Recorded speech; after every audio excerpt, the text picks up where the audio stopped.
Hey guys, I'm Tammy and welcome back to my channel. I thought I'd pop on today and share everything that I've made in February. If you watched my last one in January, you would know I'm going to start doing these every single month. I've realised I'm probably going to miss out on March because I'm actually moving houses and countries. I'm moving back to the UK and I currently live in Berlin, and that probably means that I'm probably going to have at least a couple weeks, maybe nearly a month, where I'm going to just be up in the air and probably not be sewing. Anyway, let's get into everything that I've sewn this month in February. So the first thing that I made this month is actually this Simplicity pattern. It's the S8749 and it's basically a blazer slash coat pattern with a matching set of trousers.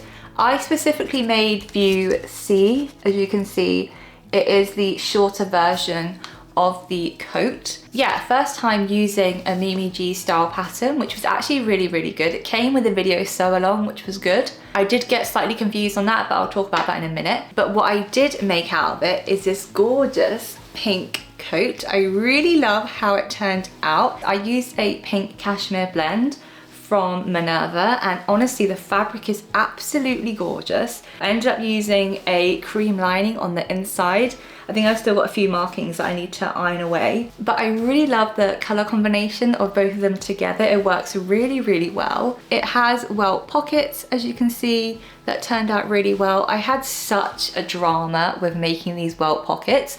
If you follow me on Instagram, you would know that I basically posted my process of making this on my stories, and when I was sewing the welt pockets, I basically managed to sew them to the wrong side of the coat, which was so annoying because obviously this is a cashmere blend, so obviously the right side of the fabric is like really luxurious and nice, but I'm not sure if you can tell, but the front panels of the coat are actually the wrong side out because I did sew the welt pockets onto the wrong side, and you really can't tell in my opinion. There is a slight texture difference, but unless you're really noticing it, I don't think anyone will really tell. But honestly, I like nearly cried trying to make this. It's because on the YouTube video where Mimi G has a sew along, she doesn't specify that the right side of the coat should be facing up, which sounds really dumb, like obviously, but then when you're making a welt pocket, you're actually drawing the markings on the right side of the fabric, which is really confusing because naturally you draw markings on the wrong side of the fabric. And I think I just got so confused and forgot like basic things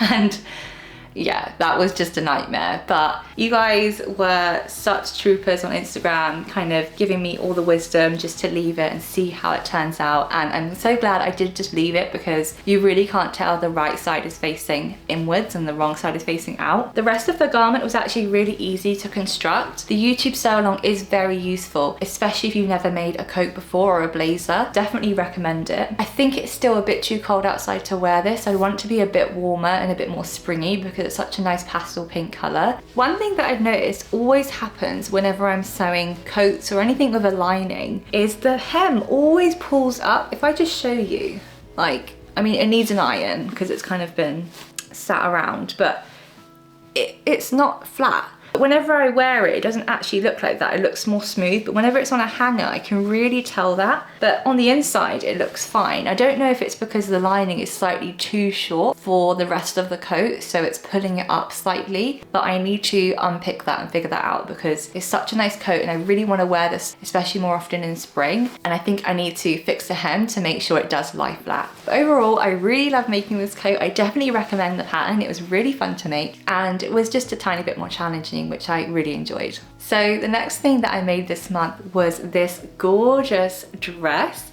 This is a hack of the Leona dress. It's the same pattern basically. I've just done like a cool color blocking detail all the way down. It just looks so cool, especially in pictures and when it's on. I absolutely love how the curves just hug my body. It just works really well. So I used a navy and white jersey for this and I got it from myfabrics.co.uk. I actually love sewing with jerseys now. It's such an easy fabric to make, especially if you want to make something really comfy and fitted and it it worked perfectly for this dress. So I actually made this dress in collaboration with Metler Thread.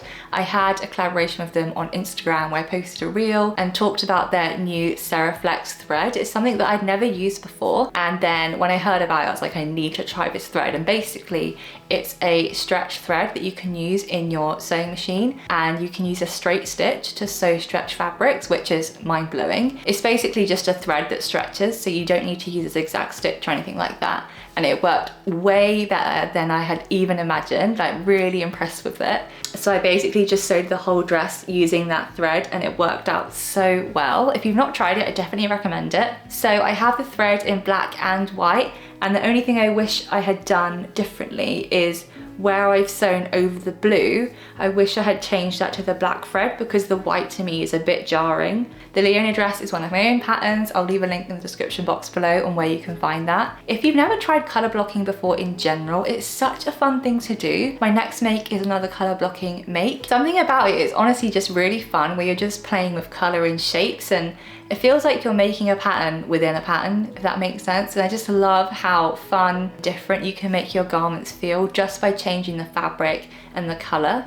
Honestly, just can't wait for summer to actually wear this, because even though it's cold outside, I don't really like making wintry clothes. I don't like making jumpers and things like that. But I naturally like to make dresses and tops and things like that. So I think I just need the weather to get warmer so I can actually wear a lot of my makes. I mean, today I am wearing my Priya dress, which is a smock dress pattern, and it has got 3/4 length sleeves. But even then, like, I think I couldn't go outside wearing this. It's still too cold for me to wear something with not full long sleeves, even with a coat over. So yeah, I'm just waiting for summer so I can wear everything that I make. So the last thing that I made this month is this really fun colour blocking top. It's a patchwork top that I made out of pink and green linen fabric that was left over in my stash. I actually did make a YouTube video about how I made this, and it was such a fun project. There's things I definitely would change about it now that I've worn it twice. I think that the fabric for me is a bit too stiff. I'm not sure if this fabric is actually very good quality now that I've kind of played around with it and sewed with it and tried it on. It just feels a bit papery, like a bit cardboardy, and I don't know why, because it's meant to be 100% linen, but it feels just too stiff to wear, especially for clothing. So I think next time I want to make this again, but in a fabric that's a bit more drapey, because I've realised I don't really like wearing super structured garments. Like, I don't really like wearing jacquard. Even linen sometimes for me is a bit too tough. It's too sturdy and stiff. Like, I like things to kind of relax and glide over my body. Like, this is double gauze and it just feels really comfortable.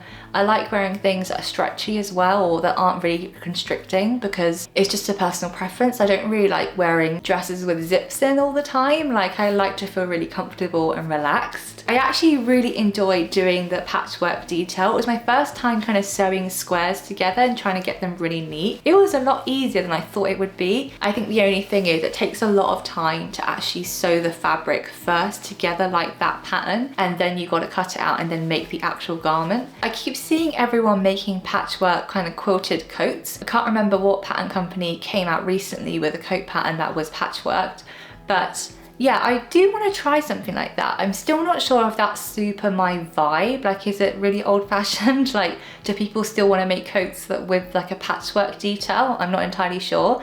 I want to try it because I don't want to like hate on something when I've not actually tried it myself. So I definitely want to try making a patchwork quilted coat. If you know one that you really recommend, definitely let me know in the comments. I have actually been mood boarding and thinking about jacket patterns that I do actually want to make and release. And I kind of want to play with other people's jacket patterns and see what I like about them, what I don't like about them. If you watched my recent video, 5 tips about making your own sewing patterns, I talk a lot about kind of the processes that go with making your own sewing patterns, and one of them is definitely to try other people's patterns so you can understand what you like about a garment. I'm not super experienced with making jackets. It's something I want to develop as a skill, and making patterns from other people are such a good way to learn what construction techniques you like, if you even like wearing a certain cut, and even going into shops and trying on different jackets is such a useful process for me to understand what I like about the fit of a garment and that sort of thing. So you don't have to do like a million toils just to figure out the basic idea of what you want to make. But yes, anyway, this was such a fun make. I really enjoyed making it. I just think next time I need to use a fabric that isn't as stiff. I hope you enjoyed seeing everything that I made in February. It definitely wasn't loads of things that I sewed. I obviously only sewed 3 items of clothing, which I'm trying to figure out, like, personally, how many clothes do I actually want to make a month or a week? Because since I've started packing away some of my things, getting ready to move, I've realized how much clothing I have. I have actually donated a good handful of handmade garments to the local charity shops and things like that, because I'm trying to understand, like, what do I actually want to make and keep. I kind of don't want to just make things for the sake of it. I want to make things that I actually cherish and will wear, which is why I probably make a lot of my own sewing patterns, because they're things that I naturally just want to wear. And I don't want to get caught up in this cycle of just making just to make content. Like, I want to make pieces that I will actually cherish. So I'm trying to figure out what that kind of number is. Like, do I want to make 2 garments a month? Do I want to make 3 garments a month? But then obviously balance that with trying to make regular content to, I guess, not be forgotten about. But